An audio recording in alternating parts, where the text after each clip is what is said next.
Metrum Radio, media terintegrasi kaum muda. Assalamualaikum warahmatullahi wabarakatuh. Shalom, Om Swastiastu, Namo Buddhaya, Salam Kebajikan.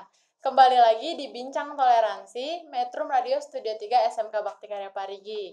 Nah, kita udah 3 bulan tidak bersua.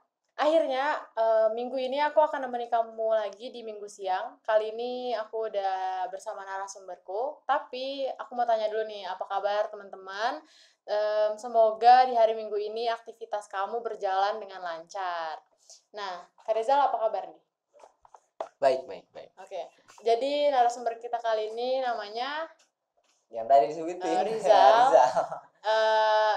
Kak Rizal ini alumni di SMK Bakti Karya Parigi. Nah, jadi udah alumni keberapa sih? Angkatan keberapa sih? Angkatan pertama. Angkatan pertama ya. Yang disebutnya kelinci percobaan. Oh, kelinci percobaan. Kenapa disebut kelinci percobaan? Ya, karena pencetus kelas multikultural itu kan ya angkatan kami. Oh, jadi pertama kali ya. Pertama kali sebagai bahan uji coba. Oke. Nah, nanti kita akan tanya-tanya nih, gimana rasanya jadi angkatan pertama di suatu sekolah. Tapi sebelum itu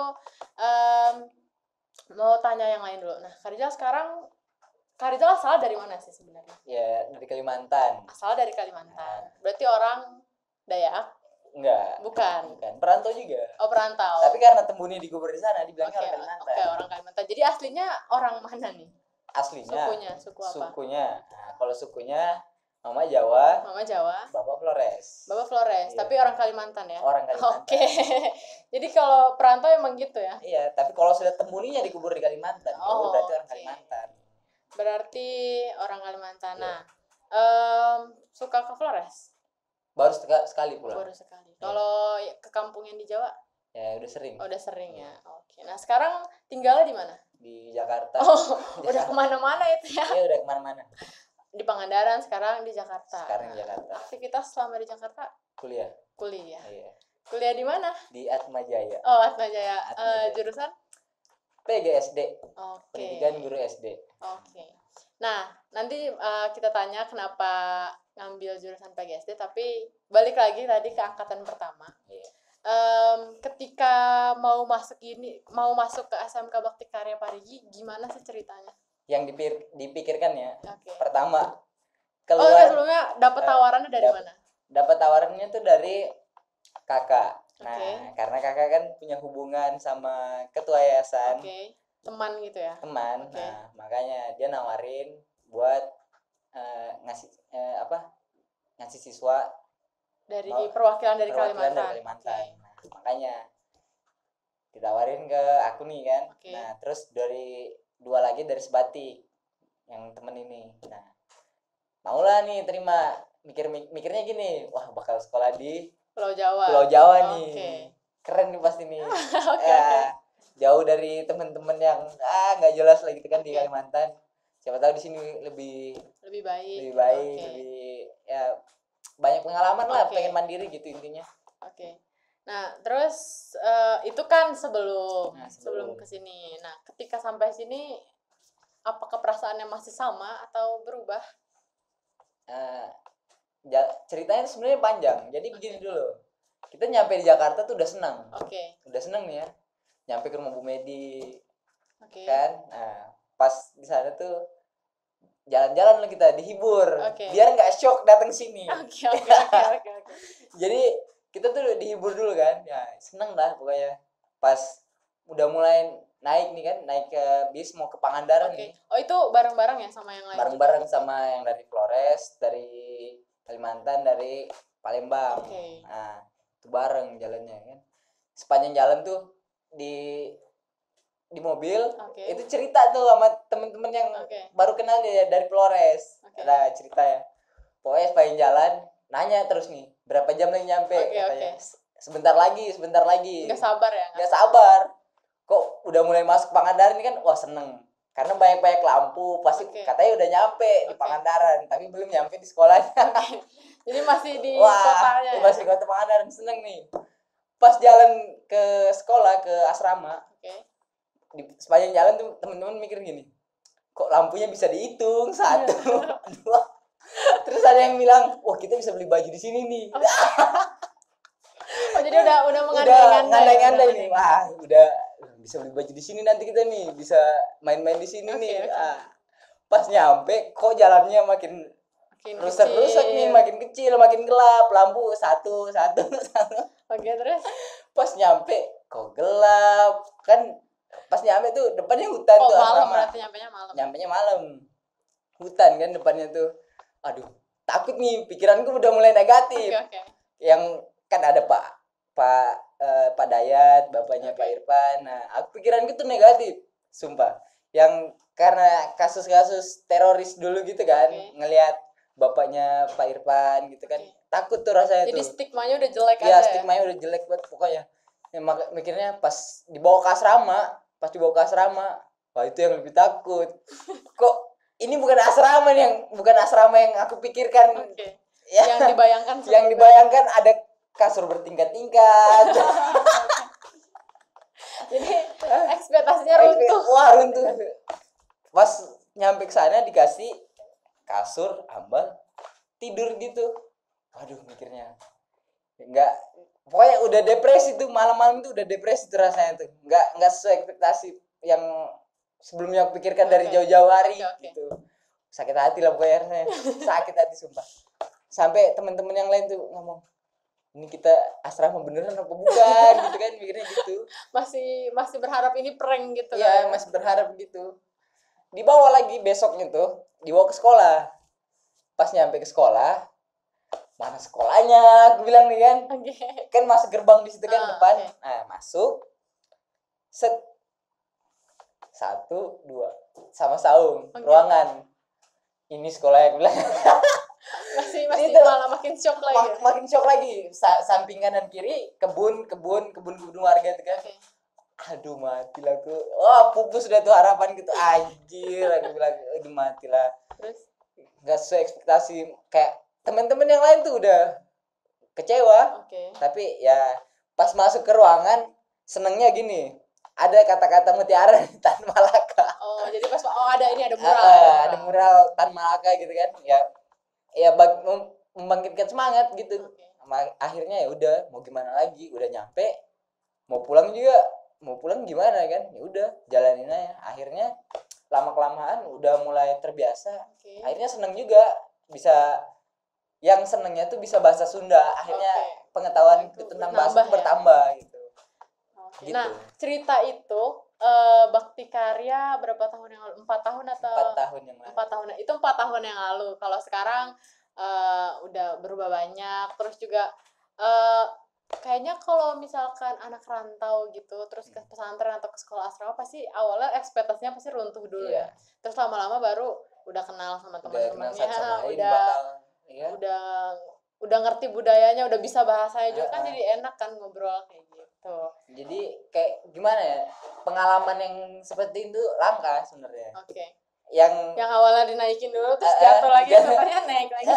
Soalnya pas ngelihat pengalaman kayak gitu langka, nggak semua orang bisa dapat gitu. Ya akhirnya gue ya seneng juga gitu. Berarti kalau dibilang pengalaman 4 tahun yang lalu itu berharga dan tidak menyesali akhirnya datang ke sini ya? Nggak menyesal sebenarnya, nggak menyesal. Kalau orang yang benar-benar kayak datang sini tuh kayak tujuannya memang belajar gitu, dan emang nerima pengalamannya itu berharga. Oke. Berarti untuk teman-teman yang mau gabung ke SMK Bakti Karya Parigi udah dijamin ini, kata alumninya menyenangkan sekali. Ini cuman cerita kecil ya, sebenarnya banyak banget proses di sini yang dialamin, pengalaman, ketemu sama banyak orang, berbagi sama banyak orang. Nah, kayak gitu. Nah, itu tadi perkenalan singkat sama Kak Rizal. Nah, setelah ini kita akan ngomongin tentang dunia perkuliahan dan isu-isu yang, karena kan Kak Rizal kan bukan anak SMK lagi kan, udah ke jenjang perguruan tinggi yang lebih tinggi gitu. Nah, sebelum kita lanjut ngobrol sama Kak Rizal, kita dengerin dulu lagu yang satu ini. Stay tune terus di Metro Radio Studio 3 SMK Bakti Karya Parigi. Siapa kita?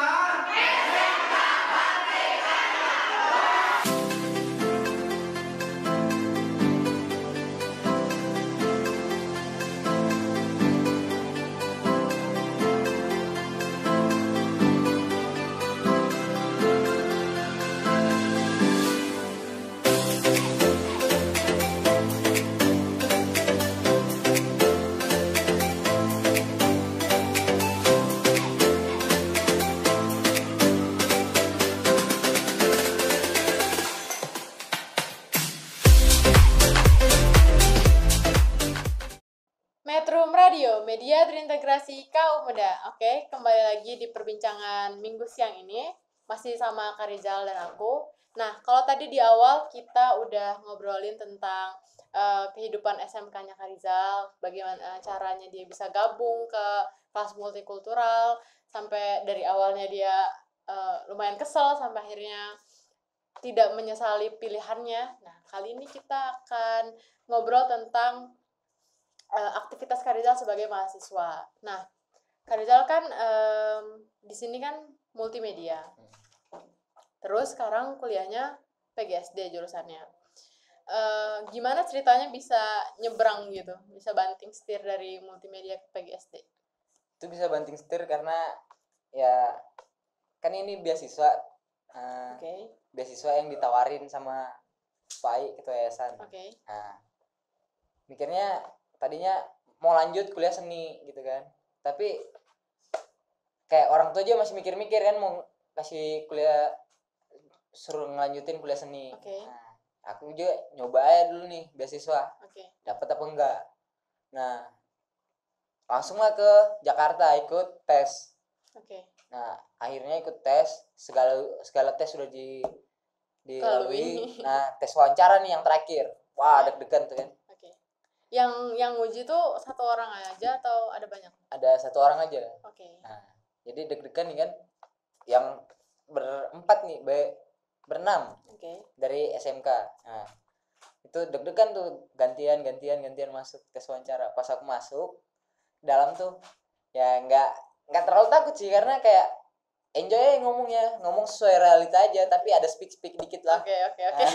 Nambah sedikit biar ya omongan itu terpercaya, dipercaya sama dosen itu kan. Nah, akhirnya masuk ke dalam, ngobrol, ditanya kenapa mau kuliah PGSD apa segala macam gitu, ya, jelasin karena kan saya dari Kalimantan, saya ngomong gitu, masih pengen ngemajuin Kalimantan gitu dengan jadi guru gitu. Jadi latar belakangnya jelasin gitu. Akhirnya lulus lah beasiswa itu, dapat pengumuman tesnya tuh pas setelah lebaran ya setelah lebaran tuh lulus, akhirnya berangkat lagi ke Jakarta, kuliah lah di sana. Nah, kira-kira apa yang ngebuat Kak Rizal dapat kesempatan itu? Maksudnya ketika wawancara itu apa yang mendukung gitu sehingga ngeyakinin dosen dan juga pihak kampus? Nah, yang membuat dosen dan pihak kampus tuh mempercayakan saya buat kuliah di sana dengan beasiswa, yang pertama karena portofolio. Nah, portofolio yang pertama itu ada kelas gembira, ada kolaborasi aksi, ada ikut organisasi, yang kedua, yang keempat itu menang lomba. Nah, yang empat yang menunjang itu portofolionya, karena yang pertama kelas gembira itu kan di dosennya nanya, kamu pernah ngelakuin apa aja di SMK gitu kan. Saya pernah ngelakuin ini, kelas gembira, ngadain kegiatannya apa, kolaborasi aksi, saya tunjukin ke dosennya. Terus yang menang lomba saya liatin videonya. Akhirnya mereka percaya kan kalau saya punya basic nih, cuma nggak modal pinter doang tapi punya basic. Nah, akhirnya mereka nerima itu buat dan memberi kepercayaan beasiswa itu ya. Akhirnya dapat lah beasiswa di situ. Nah, ketika ini kan PGSD, ekspektasinya belajar di PGSD itu apa? Ya cuma belajar, ya pastilah udah tahu, pasti belajar tentang mata pelajaran yang umum di SD gitu kan, mata pelajaran umum. Ya udah, taunya gitu doang, nggak tahu tuh kalau ada yang namanya belajar tentang kurikulum, tentang anak-anak, itu nggak terlalu terbayangkan. Kirain ini cuma belajar tentang mata pelajaran doang. Berarti awal ketika tahu mata kuliahnya mencakup itu semua sempat shock nggak? Ya shock lah, karena kayak wow, ini kayak kompleks banget ya, ribet gitu ya. Kayaknya kapasitas otakku nih belum memadai gitu. Karena yang tadinya aku di multimedia, yang memahami cuma buat ngedit, ngambil gambar gitu kan, buat film, itu masih bisa lah. Tapi kalau misalnya ngebahas tentang kurikulum, mempelajari tentang kurikulum atau apa segala macam kayak gitu. Kayak aduh ini kayak belum nyampe nih, tapi aku masih kayak berusaha aja gini, belajar aja dulu, menyesuaikan aja dulu. Nah, akhirnya ya udah nyesuaiin aja dulu lah, ke depannya gimana nantinya gitu. Oke, berarti awal-awal sempat berat juga ya? Iya. Teman-teman yang lain ada yang ngerasa kayak gitu juga atau emang mereka dari awal pilihannya PGSD? Kebanyakan ya teman-teman yang ada yang satu jurusan sama aku, itu belum kayak nggak pengen ngambil PGSD, tapi sebagai pelarian. Sebagai pelarian, karena orang tua mereka guru, ternyata ya akhirnya mereka jadi guru. Jadi supaya guru ke generasi ke generasi jadi guru gitu ya. Tapi ada juga yang emang salah ngambil jurusan. Tadinya ada yang pengen ngambil perawat, ada yang pengen ngambil manajemen. Tapi nggak, ya mau gimana lagi, jalan satu-satunya udah ke PGSD. Gitu. Nah, mata kuliah yang paling sulit dipahami? Paling sulit dipahami itu kurikulum. Pengembangan kenapa rumit? Ya karena ya tahu kan, lulusan multimedia disuruh belajar kurikulum. Harus menulis data, analisa kayak gitu ya. Kan beda jauh tuh. Nah, bikin kurikulum berarti susah ya. Jadi untuk teman-teman yang masih menjadi siswa,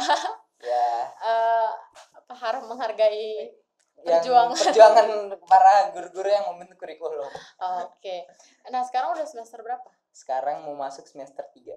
Masuk semester 3. Udah ada praktek lapangan kayak gitu belum? Belum ada sih. Tapi di sana di Atmajaya itu ada kayak namanya, dia modelnya kayak kelas gembira, tapi itu memang kegiatannya ada tiap bulan, tiap semesternya ada. Nah, jadi kayak kegiatannya ngapain tuh? Itu ke lapangan langsung, ke sekolah-sekolah yang ada di bawah jembatan, ngajar anak-anak kayak gitu. Dia sekali pertemuan aja atau ada kayak seminggu, sebulan atau rutin kayak gitu? Kayak kalau itu mah jadi satu semester. Nah, kita tuh kayak ada 3 kali pertemuan sama anak-anak itu. Nah itu gantian atau satu angkatan itu jalan semua? Itu sih yang mau. Yang mau. Jadi nggak wajib ya? Nggak wajib. Nah, Karizal sendiri udah ikut berapa kali? Sampai sini sih belum, karena bentrok sama kegiatan-kegiatan lain. Nah, selain sibuk kuliah ya, maksudnya belajar mata kuliahnya sesuai jurusannya, apalagi kesibukannya? Paling kan kita ada di kampus, ada di prodi PGSD, ada kegiatan yang wajib.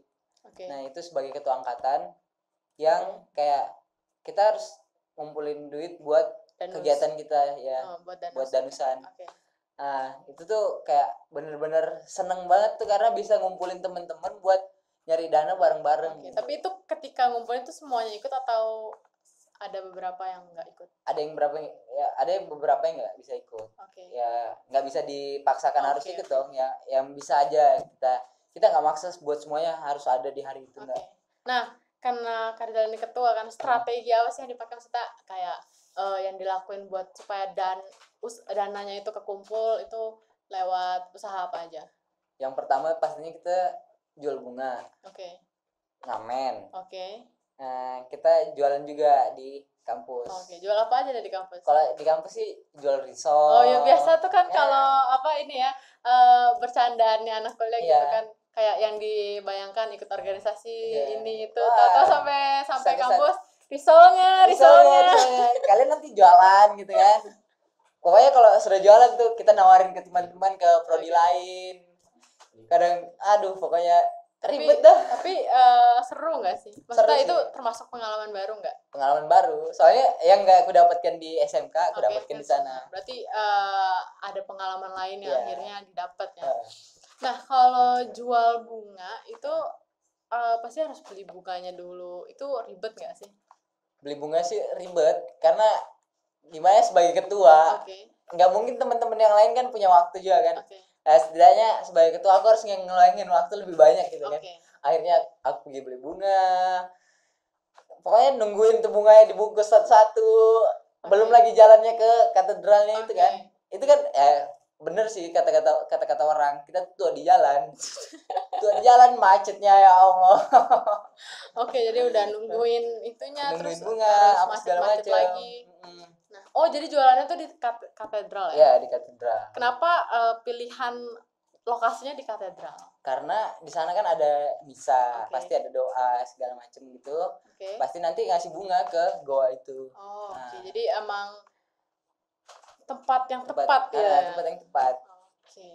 Kita kalau misalnya di situ udah kelar dan bunganya masih ada, ya kita larinya ke sampingnya, lapangan banteng. Oh. Kadang kalau malam minggu kan banyak yang pacaran tuh. Oke, jadi ayo ya ini bunganya untuk pasangannya. Pandai-pandai ngomong, akhirnya kita kayak bisa ngomong ke orang-orang Oke, gitu. ke orang lain berbaur. Berbaur. Oke. Cara ngelatih kita buat public speaking lah gitu. Oke, jadi tujuan awalnya emang danusan tapi akhirnya dapat banyak manfaat dari situ. Banyak manfaat. Nah, itu tadi cerita Kak Rizal sebagai mahasiswa. Mungkin kamu yang sekarang udah jadi mahasiswa ada yang oh sama nih, pernah juga jualan risol di kampus kayak gitu. Nah, kita akan lanjut lagi ngobrol sama Kak Rizal, tapi setelah lagu yang satu ini. Stay tune terus di Metro Radio Studio 3 SMK Bakti Karya Parigi. Selamat siang.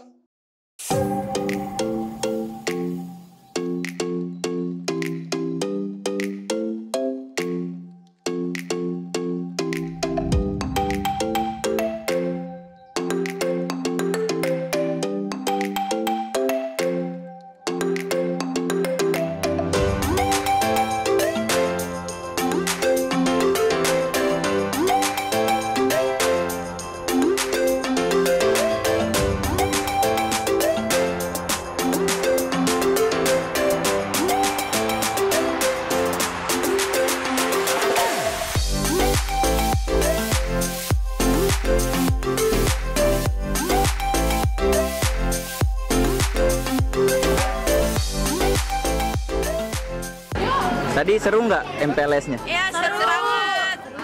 Oke, tepuk tangan dulu dong.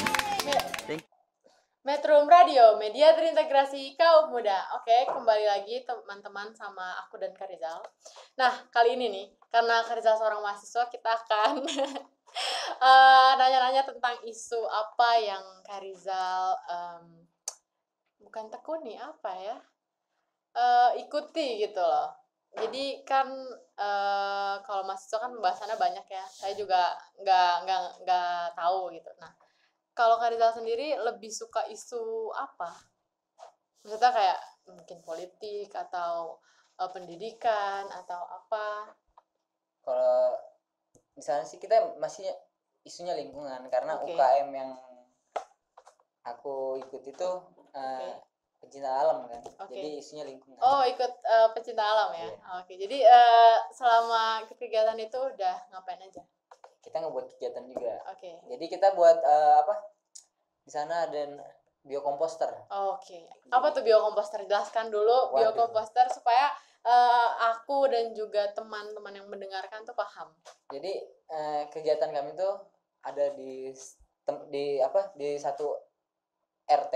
Oke. Nah, kita ngejelasin tentang biokomposter gimana. Oke. Terus kita buat juga alat prakteknya gimana. Oke. Nah, kalau biokomposter sendiri tuh jadi sampah-sampah yang jadi kayak limbah dari masyarakat. Oke. Nah, itu sampah-sampah tapi itu sampahnya dibedain sendiri. Jadi nggak sampah plastik nggak dijadiin satu. Itu biokomposter nanti bisa jadi pupuk. Oke. Jadi dari awal dipisah-pisahin gitu ya dipisah-pisahin, semuanya. nanti dimasukin ke dalam tong.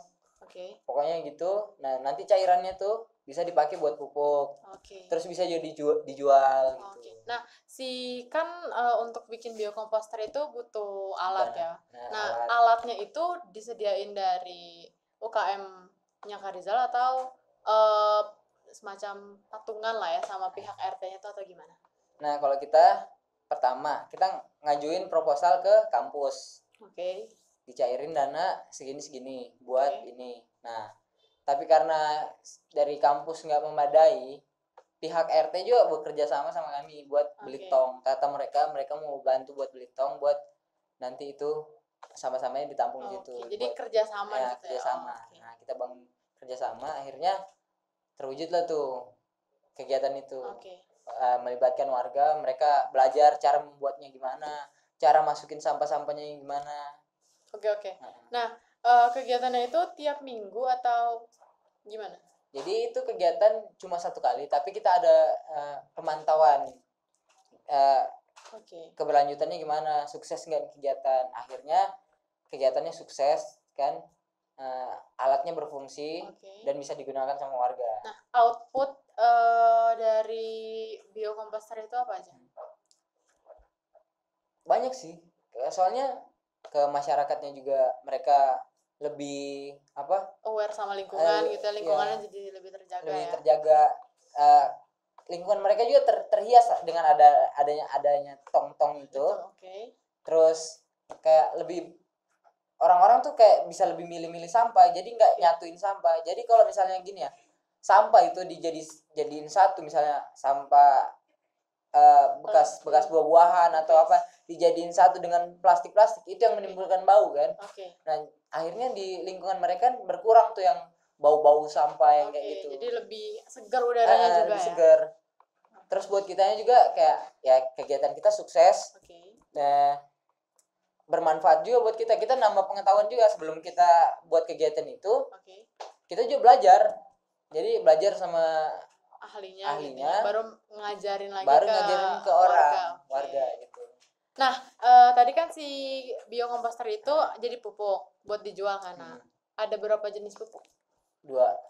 Pupuk cair sama yang organik itu. Nah, didistribusinya oleh warganya sendiri atau dibantu sama UKM-nya Kak Rizal juga? Sampai sekarang sih warga sudah bisa ngolah sendiri. Karena udah mengerti kan cara penggunaannya gimana. Jadi tugas Kak Rizal dan teman-teman hanya memantau gitu ya. Memantau gitu. Nah, selain itu ada lagi nggak kegiatan yang lain? Kegiatan yang lain masih segitu doang sih, karena kan ini baru semester 2. Kita belum banyak kegiatan. Jadi baru awal ya. Nah, kedepannya kira-kira bakal ngadain kegiatan apa lagi? Kedepannya sih pasti itu tergantung nanti misalnya kalau dari UKM kita mau ngelakuin apa, tapi kalau misalnya dari prodi sendiri nanti itu ada lagi pasti kegiatan, nggak mungkin kosong di situ. Jadi ada sudah plan-plannya apa aja nanti. Jadwalnya udah ada. Jadi nah itu kan kita kuliah. Apakah sebelumnya ketika di SMK itu sempat belajar tentang hal-hal kayak gitu? Kayak tentang lingkungan kayak gitu. Ada yang biokomposter itu. Itu kan belajar dari Pak Dayat di sini.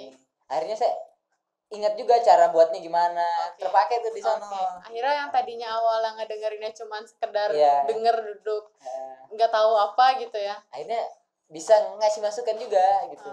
Senang juga akhirnya.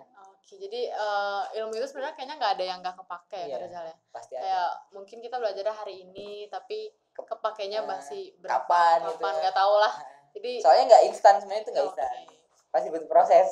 Akan ketemu waktunya itu terpakai gitu ya. Dan nah kemarin kan sempat lihat juga kalau kampus Kak Rizal turut dalam aksi reformasi di korupsi ya. Nah suasana pada saat itu gimana sih sebenarnya? Sebelumnya ikut nggak Kak Rizal? Ikut aksi, tapi itu di hari kedua doang. Yang jadi sebenarnya berapa hari itu aksi itu? Itu ada 4 hari, mau 1 minggu juga ada itu. Itu cuma yang di hari ketiga kan nggak salah itu aku ikutan bareng teman-teman yang lain. Terus pertama kan aksinya pertama tuh pasti damai-damai aja, kan masih nuntut-nuntut biasa. Hari kedua masih biasa-biasa aja. Hari ketiga udah mulai nih bentrok ya. Karena udah aksi masa udah makin banyak kan. Ngumpulin masa makin banyak. Akhirnya pas meledak gitu kan kita juga dari kampus tuh ikutan bawa masa jalan dari sana itu barikade bareng-bareng sama teman-teman yang lain. Nah kita ini tuntutan kita beda. Kita masih HAM karena kasusnya yang di Atmajaya kan pernah dapat korban di tragedi 98. Nah kita nuntutnya itu, kita nggak nuntut terlalu banyak ke reformasi itu juga. Karena gimana ya, HAM-nya tuh masih belum terpenuhi dari jadi tuntutannya lain, lebih ke solidaritas sama mahasiswa kayak gitu ya. Nah berarti sempat ngalamin kericuhan itu juga. Sempet. Itu kita dalam barikade.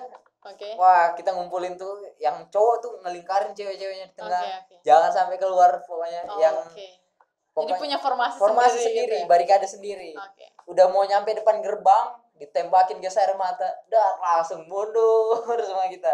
Oke. Tapi dalam satu barikade. Oke. Takutnya teman-teman kita yang lain, teman-teman cewek kita yang lain Oke. kena sama ditinjak-tinjak gitu, takutnya gitu. Oke. Jadi yang lelakinya itu jadi Ya, barikade lah, benteng bisa dibilang. Nah, pelajaran apa yang didapat dari aksi itu? Solidaritas kita tuh. Oke. Kita saling ngejaga satu sama lain.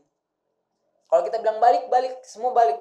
Nggak ada yang boleh ikut balik lagi ikut demo. Jadi nggak ada yang ditinggal nggak ada yang ditinggal kayak gitu ya. satupun. Tapi akhirnya semuanya bisa pulang dengan selamat. Bisa pulang dengan selamat. Oke. Nah, dan kampus kami karena senternya tuh tempat kami, Oke. tempat medis di situ. Oke.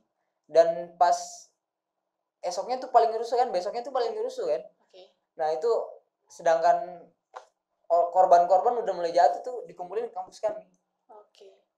Polisi mau masuk ke kampus tuh nggak bisa.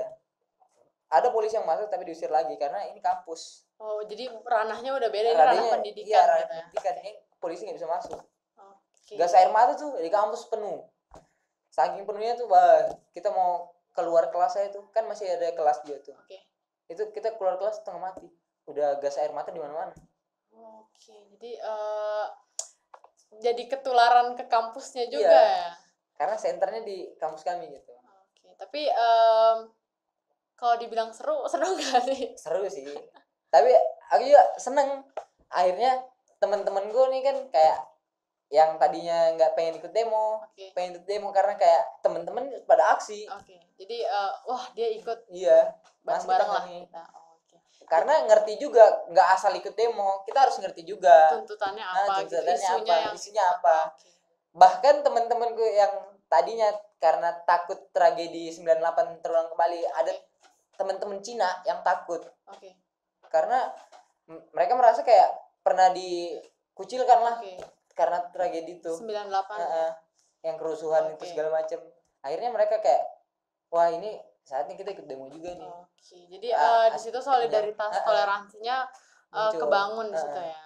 Oke, teman-teman. Jadi kan suka banyak ya soalnya kalau misalkan lihat demo, wah ini mahasiswa bisa demo doang kayak gitu. Padahal di tengah demo di situasi itu ada apa ya, ikatan gitu. Solidaritas, toleransi, terus ketemu juga sama mahasiswa-mahasiswa lain dari jurusan lain, fakultas lain kayak gitu. Nah, itu tadi keseruan Kak Rizal. Iya, keseruan. Jadi mahasiswa. Nah, kita akan ngobrol setelah ini, lanjut ngobrol yang terakhir. Tapi sebelumnya kita dengerin dulu lagu yang satu ini. Stay tune terus di Metro Radio Studio 3 SMK Bakti Karya Parigi. Aku Indonesia. Aku Pancasila. Aku Pancasila.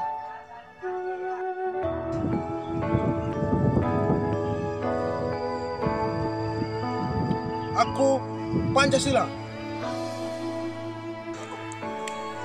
Kami Bhinneka Tunggal Ika.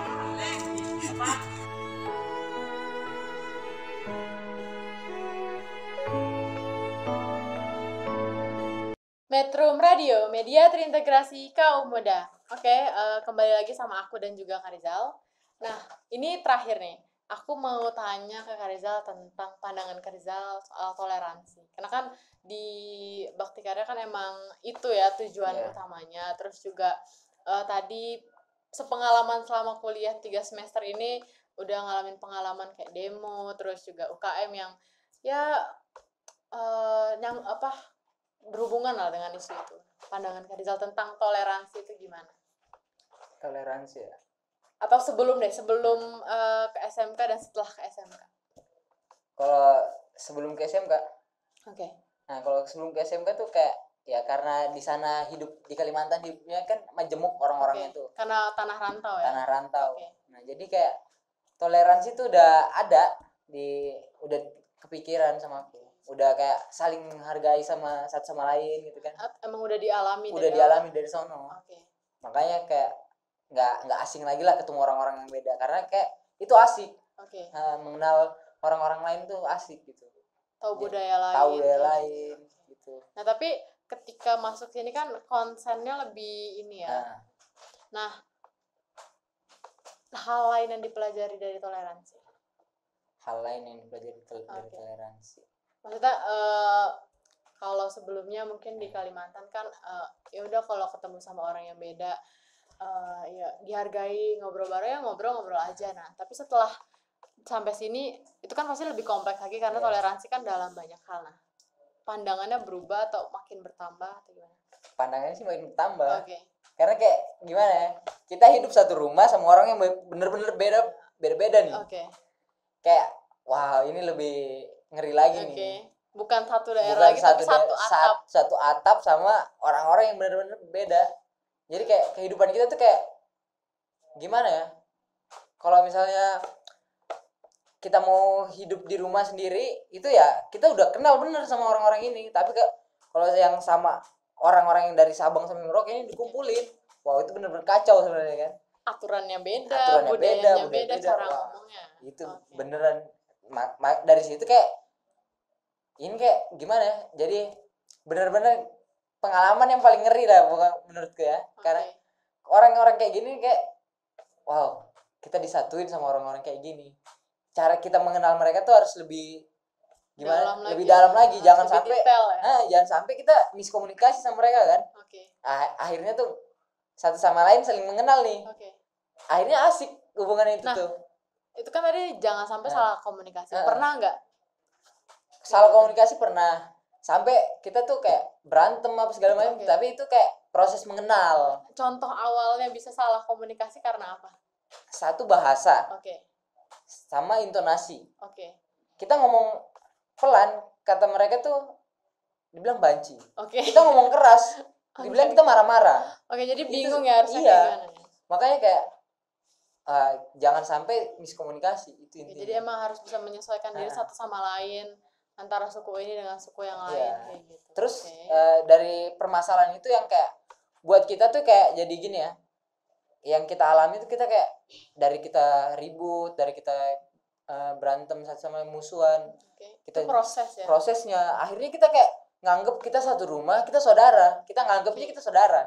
Angkatan pertama kali tuh saat pas datang pertama ke sana masalah tuh wah paling banyak masalah karena baru pertama kali juga kan semuanya anak rantau, tinggal satu rumah beda-beda. Akhirnya kayak nimbulin dari masalah itu nimbulin persaudaraan. Itu yang buat kayak wah ini yang benar-benar bukan rasa teman lagi tapi saudara. Jadi si perselisihan terus salah komunikasi di awal malah dijadiin pembelajaran gitu ya, bukan pemisah gitu ya. Dan dijadiin persaudaraan. Itu yang buat aku kayak seneng banget gitu rasanya. Punya saudara yang benar-benar dari beda-beda pulau. Nah, tapi sampai sekarang masih saling terhubung kan dengan alumni-alumni yang iya, terhubung. Karena kita sering diskusi kecil-kecilan gitu kan di kayak cara ngebentuk agar toleransi tetap jalan tuh kita diskusi. Nah, dengan diskusi itu kita ngebentuk kegiatan. Nah, toleransi itu mulai nimbul lagi ke anak-anak yang kita ajarkan toleransi gitu. Jadi nggak kita doang yang dapat toleransi, nggak kita doang gitu. Kita juga bagi-bagi. Mereka kenal suku-suku lain, mereka kenal ya dengan mereka mengenal kita kan toleransi mereka bertambah kan anak-anak gitu kan. Nah, akhirnya itu yang buat senang sih. Berarti dari ngobrol dan diskusi tadi ya, pengetahuan terus cara pandang itu bertambah dan makin luas gitu ya. Nah, terakhir deh pesan Kak Rizal untuk teman-teman yang ngedengerin. Pesen ya buat yang terakhir sih ya. Lebih banyakin itu sih berkomunikasi karena komunikasi itu yang paling penting sih menurutku. Kalau kita nggak komunikasi, kalau kita cuma terpaku sama satu objek, nggak ada objek lain, sudut pandang kita tuh sempit akhirnya. Gitu. Kayak kalau ngelihat gelas cuma dari depan aja pasti kan nggak tahu sisi belakangnya. Nggak tahu sisi belakangnya, nggak tahu sisi mananya. Karena kayak keindahan tuh kita nggak bisa lihat dari satu sisi. Lihat pelangi cuma dari satu sudut pandang tuh kayak nggak bisa. Gitu. Jadi supaya makin banyak sudut pandangnya, berarti harus ketemu banyak orang juga, ngobrol sama banyak orang. Ngobrol sama banyak orang. Nah, itu tadi obrolan kita minggu ini sama Kak Rizal. Makasih Kak Rizal udah mau nemani aku ngobrol dan nemani teman-teman sobat metronom selama beberapa menit. Semoga minggu kalian lancar, aktivitasnya juga lancar, sehat selalu, senang selalu, apalagi di situasi pandemi ini. Nah, aku dan Kak Rizal pamit undur diri. Terima kasih. Wassalamualaikum warahmatullahi wabarakatuh. Shalom, Om Swastiastu, Namo Buddhaya, salam kebajikan. Selamat siang.